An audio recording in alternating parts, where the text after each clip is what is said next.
ಬಾಗಲಕೋಟೆ ಉಪಚುನಾವಣೆಯ ಬಿಜೆಪಿ ಅಭ್ಯರ್ಥಿಯನ್ನ ಇವತ್ತು ಹೈಕಮಾಂಡ್ ಘೋಷಣೆ ಮಾಡಿರುವಂತದ್ದು. ಬಾಗಲಕೋಟೆ ಉಪಚುನಾವಣೆಯಲ್ಲಿ ಬಿಜೆಪಿ ಅಭ್ಯರ್ಥಿಯನ್ನಾಗಿ ಘೋಷಣೆ ಮಾಡಿರುವಂತಹ ವೀರಣ್ಣ ಚರಂತಿಮಠ ಅವರು ನಮ್ಮ ಜೊತೆ ಇರುವಂತದ್ದು. ಅವರನ್ನೇ ಖುದ್ದು ಮಾತನಾಡಿಸ್ತಾ ಹೋಗ್ತೀನಿ. ಸರ್, ಇವತ್ತು ಉಗಾದಿ ಹಬ್ಬ ಇರುವುದು, ಇವತ್ತೇ ಟಿಕೆಟ್ ಘೋಷಣೆ ಮಾಡಿರುವಂತದ್ದು. ತಮ್ಮದು ಫಸ್ಟ್ ರಿಯಾಕ್ಷನ್ ಏನು ಸರ್?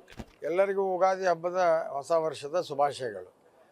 ಇವತ್ತಿನ ದಿನನೇ ಟಿಕೆಟ್ ಘೋಷಣೆ ಮಾಡಿದ್ದಕ್ಕೆ ರಾಷ್ಟ್ರೀಯ ನಾಯಕತ್ವಕ್ಕೂ ರಾಜ್ಯದ ನಾಯಕರಿಗೂ ನಾನು ಅಭಿನಂದನೆಗಳನ್ನು ಸಲ್ಲಿಸ್ತೇನೆ. ಈಗಾಗಲೇ 319 ಬೂತ್ಗಳದಾವು. ಎಲ್ಲರಿಗೂ ಬೂತ್ ಕಮಿಟಿ ಆಗಿದೆ, BLA 2ಗಳ ರಚನೆ ಆಗಿದೆ. ಎಲ್ಲ ಮೋರ್ಚಾಗಳು 8 ಮೋರ್ಚಾಗಳು ಅತ್ಯಂತ ಆ್ಯಕ್ಟಿವ್ ಆಗಿ ಕೆಲಸ ಮಾಡ್ತಾ ಇದೆ. ಅದರ ಮೇಲೆ ಪೇರೆಂಟ್ ಬಾಡಿ ಇದೆ.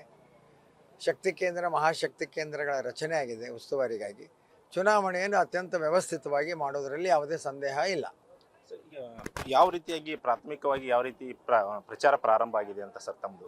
ಮನೆ ಮನೆಗೆ ಸ್ಟಿಕ್ಕರ್ ಹಂಚೋದ್ರ ಮುಖಾಂತರ ನಮ್ಮ ಅಭಿವೃದ್ಧಿಯ ಒಂದು ಕರಪತ್ರಗಳನ್ನು ಏನೇನು ಮಾಡಿದ್ದೀವಿ ಅನ್ನೋದನ್ನು ಹಂಚೋದ್ರ ಮುಖಾಂತರ, ನರೇಂದ್ರ ಮೋದಿಯವರ ಸಾಧನೆಗಳು, ಹಿಂದೆ ನಮ್ಮ ಸರ್ಕಾರ ರಾಜ್ಯದಲ್ಲಿದ್ದಾಗ ಏನೇನು ಒಳ್ಳೆಯ ಕೆಲಸ ಮಾಡಿದ್ದೀವಿ ಆ ಕರಪತ್ರದಲ್ಲಿ ಆ ಅಂಶಗಳನ್ನು ಸೇರಿಸಿ ಹಂಚಿದ್ದೇವೆ.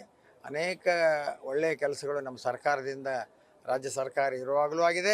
ಕೇಂದ್ರದಲ್ಲಿ ನರೇಂದ್ರ ಮೋದಿ ಸರ್ಕಾರ ಅಂತೂ ಕಳೆದ 12 ವರ್ಷಗಳಿಂದ ಅವಿರತವಾಗಿ ಮಾಡ್ತಾ ಇದೆ. ಇದೆಲ್ಲವನ್ನು ಕೂಡ ಜನಗಳಿಗೆ ತಿಳಿಸಿ ಮತ ಕೇಳ್ತಕ್ಕಂಥ ಕೆಲಸವನ್ನು ಮಾಡ್ತಾ ಇದ್ದೇವೆ. ಸರ್, ತಾವು ಯಾವತ್ತು ನಾಮಿನೇಷನನ್ನು ಮಾಡ್ತೀರಿ ಮತ್ತು ಅವತ್ತು ಯಾರಾದರೂ ರಾಷ್ಟ್ರೀಯ ನಾಯಕರಾಗಿರ್ಬೋದು ಮತ್ತು ರಾಜ್ಯ ನಾಯಕರು ಯಾರಾದರೂ ಬರ್ತಾರಂತ? ಕಾಂಗ್ರೆಸ್ಸಿನ ದುರಾಡಳಿತವನ್ನು ಕೂಡ ನಾವು ಜನಗಳಿಗೆ ತಲುಪಿಸುವುದರಲ್ಲಿ ಹಿಂದೆ ಬೀಳೋದಿಲ್ಲ. 23ನೇ ತಾರೀಕು ನಾವು ನಾಮಪತ್ರ ಸಲ್ಲಿಸ್ತೀವಿ. ಜಿಲ್ಲೆಯ ಎಲ್ಲ ನಾಯಕರು ಬರ್ತಾರೆ, ರಾಜ್ಯದ ಎಲ್ಲ ನಾಯಕರುಗಳು, ಅನೇಕ ನಾಯಕರುಗಳು ಬರ್ತಾರೆ. ಅದರಲ್ಲಿ ಅವರ ಸಮ್ಮುಖದಲ್ಲಿ ಸಾವಿರಾರು ಕಾರ್ಯಕರ್ತರೊಂದಿಗೆ ನಾವು ನಾಮಪತ್ರ ಸಲ್ಲಿಸುವಂಥ ಕೆಲಸವನ್ನು ಮಾಡ್ತೇವೆ.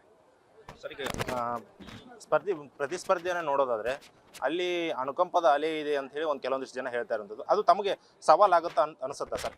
ನಮಗೆ ನಮ್ಮ ಚುನಾವಣೆ ಮಾಡೋದ್ರ ಕಡೆ ಅಷ್ಟೇ ಲಕ್ಷ್ಯ. ಯಾವ ಸವಾಲುಗಳು ಇಲ್ಲ, ಯಾವ ಅನುಕಂಪನೂ ಇಲ್ಲ, ಯಾವ ಪ್ರತಿಪಕ್ಷದ ಬಗ್ಗೆ ನಾವು ಚಿಂತನೆ ಮಾಡೋದಿಲ್ಲ. ನಮ್ಮ ಪಕ್ಷದ ಬಗ್ಗೆ ಅಷ್ಟೇ ನಾವು ಚಿಂತನೆ ಮಾಡ್ತೀವಿ. ಸರ್, ಈ ಸಾರಿ ಕ್ಷೇತ್ರದ ಜನರಿಗೆ ತಮ್ಮ ಅಭಯ ಏನು ಸರ್? ನಾವು ಪ್ರಾರಂಭ ಮಾಡಿದಂಥ ಅನೇಕ ಅಭಿವೃದ್ಧಿ ಕಾರ್ಯಗಳನ್ನು ಮುಂದುವರಿಸುವಂಥದ್ದು. ಇದು ಸೆಮಿಫೈನಲ್, ಯಾಕಂದ್ರೆ ನಮ್ಮ ಸರ್ಕಾರ ಇಲ್ಲ. ಏನೇನು ನಾವು ಮಾಡಬೇಕಂತ ಮಾಡಿದ್ದೀವಿ ಅದನ್ನು ವಿಧಾನಸಭೆಯಲ್ಲಿ ಅವರು ನಾವು ಮಾಡಿದ ಕೆಲಸವನ್ನು ಯಾವುದನ್ನು ರದ್ದು ಮಾಡಿದ್ದಾರೆ ಅವುಗಳ ಬಗ್ಗೆ ಗಮನ ಸೆಳೆದು 28ರಲ್ಲಿ ನಮ್ಮ ಸರ್ಕಾರ ಬರ್ತದೆ. ಇದು ಸೆಮಿಫೈನಲ್ಲು, 28ರದ್ದು ಫೈನಲ್ಲು. ಆ ನಿಟ್ಟಿನಲ್ಲಿ ನಾವು ಚುನಾವಣೆಯನ್ನು ಮಾಡ್ತೇವೆ.